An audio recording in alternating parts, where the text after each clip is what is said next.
leg, and I'll go the other way." That way, there was enough room for all their animals.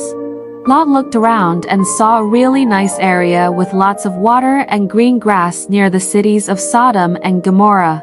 It looked like the best spot for his animals, so he chose to move there. Abraham stayed in the land of Canaan, where God asked him to stay, even though Abraham and Lot had to live apart to stop the arguing. Abraham made sure they did it in a kind and peaceful way, showing he was a really good uncle and a wise man. God saw Abram's kind heart and told him, "This whole big, beautiful land will belong to you and your children and their children after them, forever." But Abram and Sarai were very old and didn't have any children. They wondered, how will God's promise come true? One day, 3 special visitors brought amazing news. "Sarai, you're going to have a baby." Sarai laughed because she thought she was too old for that. God also changed their names to Abraham and Sarah to show they were going to start a big family. Then, God said he had to fix the 2 naughty cities near where Lot lived. Abraham was worried for Lot. Lot listened to the angels and escaped with his daughters. But Lot's wife looked back and turned into a salt statue. Then, the most wonderful thing happened. Even though they were very old, Abraham and Sarah had a baby boy named Isaac. Isaac, which means laughter. They were so happy and amazed at God's miracle.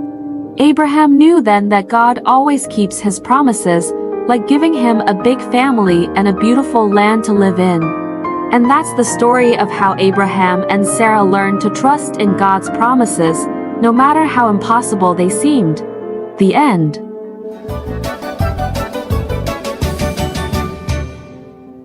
Once upon a starry night, in a land filled with whispers of the past and promises for the future, Abraham, a man known for his kindness and faith, received a very tough test from God.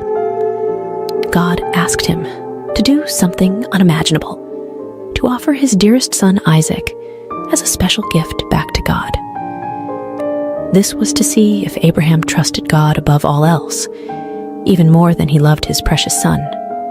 Abraham's heart felt heavy, like a stone sinking in a deep, deep ocean. But deep inside, he knew he had to trust God, no matter how hard it seemed. So, with a brave yet heavy heart, he prepared for the journey. As the first light of dawn painted the sky in soft hues of pink and orange, Abraham, Isaac, and their 2 faithful servants set off on a journey filled with uncertainty. Abraham carried the fire and a knife, while Isaac, unaware of what was to come, carried the wood for the fire. As they neared the mountain that God had told them about, Abraham asked his servants to wait for them at the foot of the mountain. "Isaac and I will go up to worship, and then we'll come back to you," he said with a gentle smile. Climbing the mountain, Isaac, with a curious twinkle in his eye, asked, "Father, we have the wood and the fire, but where is the lamb for the offering?" Abraham, with a heart full of hope, replied, "My son, God will take care of it. He will provide the lamb for the offering." Reaching the top, Abraham built an altar, the most difficult one he ever had to make. He arranged the wood, and with a heart weighed down by a sea of emotions, he gently placed Isaac on the altar, ready to show God that he trusted him completely. But just as Abraham raised the knife, a voice as powerful as thunder, but as gentle as a whisper, stopped him. "Stop, Abraham." It was an angel sent by God.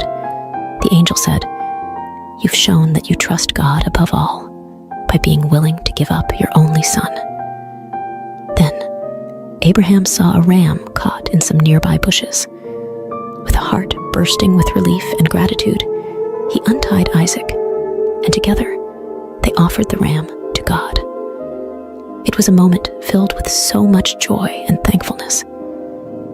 Abraham and Isaac returned home, their bond stronger than ever, their hearts filled with the knowledge that when you trust in God, He always provides, just in the right way and at the right time.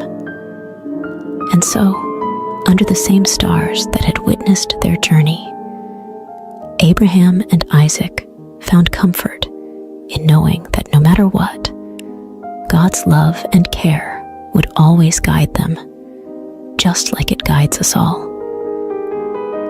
The end.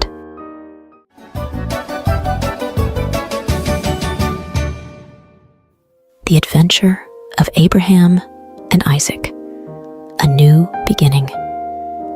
Once upon a time, after a big adventure on a mountain, Abraham and his son Isaac were on their way back home.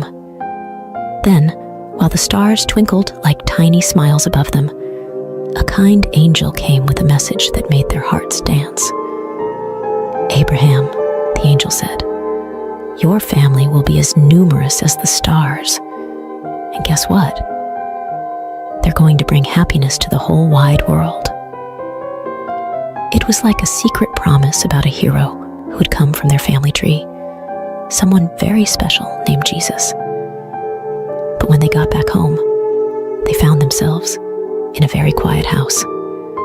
Sarah, the laughter and love of their home, had gone on a journey to the stars. Abraham and Isaac felt very sad, missing her warm hugs and bright smile. Abraham had an idea to bring some joy back into their home. He called his most trusted friend, a wise old servant, and gave him a very important mission. "It's time for Isaac to find a companion, someone to share stories and dreams with," Abraham said. "Please find a kind lady from our family for Isaac." The servant set off on his camels, hoping for a little help from the stars. As he reached a faraway land, he made a wish. "Let the right lady be the one who offers water to my thirsty camels."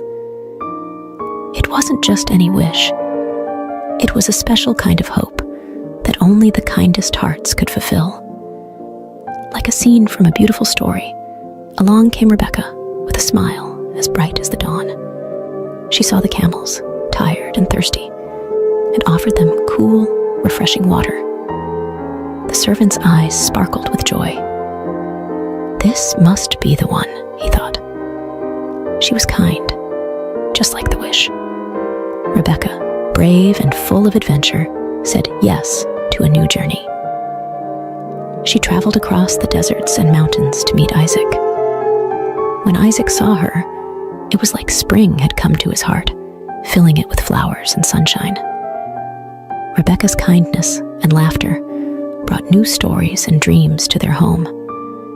Isaac and Rebecca, hand in hand, started a wonderful adventure together, full of love and promise.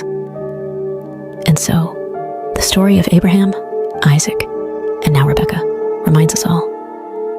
After every big adventure, after every sad goodbye, there's always a new beginning, a chance for love and joy to grow again, just like the stars that twinkle in the night sky.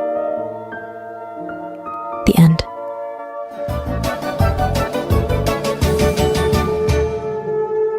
Jacob and Esau, a story of brothers and forgiveness. Once upon a time, in a land of ancient wonders, Isaac and Rebekah were blessed with not one, but two sons at the same time. These were no ordinary boys. They were twins named Jacob and Esau.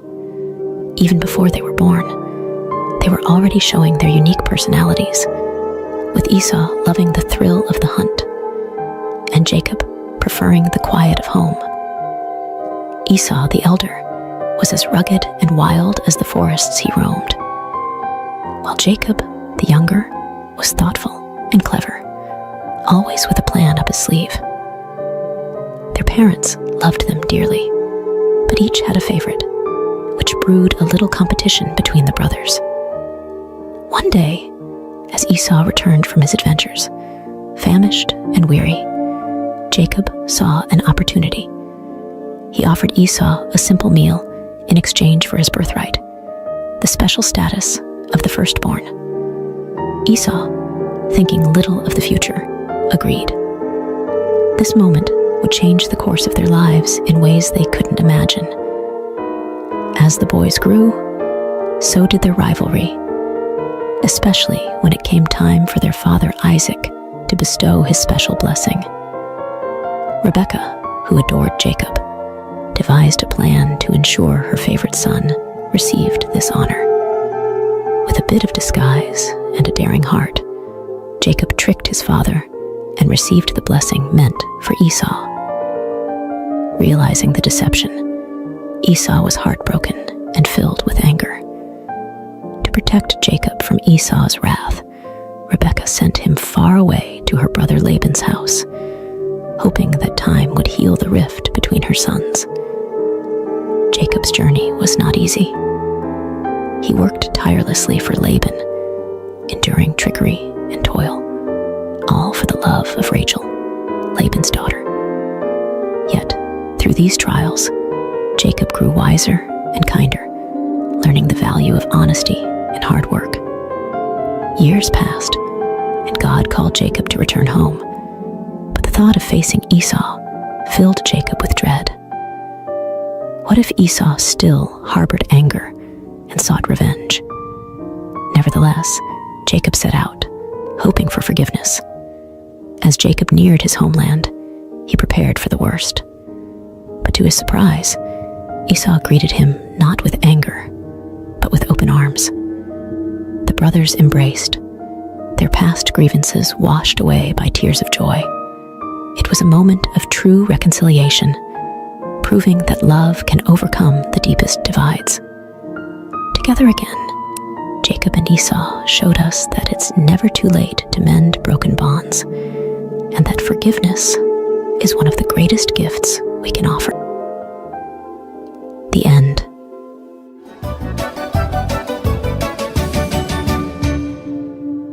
Joseph's journey, from dreamer to dreamkeeper. In a land where families were as vast as the stars, Isaac's heart was full of joy as his son Jacob returned home. Even Esau, who once harbored anger, welcomed Jacob with open arms. But not all was peaceful, for Jacob's sons felt a storm brewing in their hearts, troubled by their younger brother Joseph, who was clearly the apple of their father's eye. Joseph,